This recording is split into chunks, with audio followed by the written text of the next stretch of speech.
let's make custard and jelly with peaches.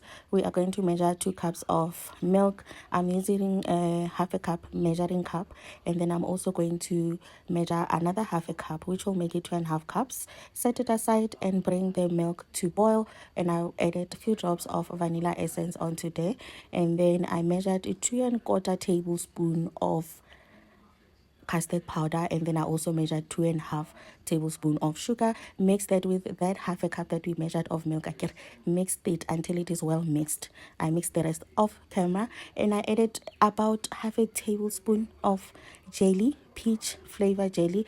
If you have plain gelatin, please use that, because I think the peach flavor was overpowering the flavor of the custard somehow. So gelatin will be the best option for this one. I didn't have it, so I used what I had. Once the milk was boiling, I started adding my custard mixture bit by bit, but I felt like it was too thick. I added about quarter cup of milk, but I did warm it up in a microwave just to avoid it bringing down the temperature of the custard. So I'm using my old muffin pan that I love. I still use, by the way. I'll clean it one day. Too much. And then I am pouring about 3/4 cup of custard into these glasses. They can actually sit nicely, the ones at the front. The back ones, they just didn't want to sit the way they're supposed to. So I let them cool over the counter, and after a few minutes put it in the fridge. And then after they have been cooled and all of that, I did jelly according to the package.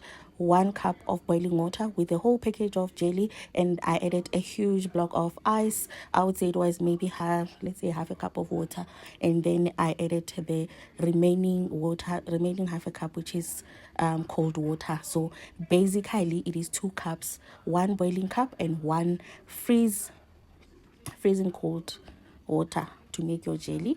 Set it aside, because the ice cooled it down a little bit. My custard has set. It's not moving. The jelly and the gelatin is what is going to help it to stay put like the way it is. And then I added my cool peaches, and then I poured my jelly on top, and this is how it looks. I am going to let it rest in the fridge to set overnight or a couple of hours, depending when you made it. I made it in the afternoon, so this was the dessert for the following day, and this is the following day. It has set. You can see, even if you turn it over, it doesn't. That is our custard and jelly with peaches.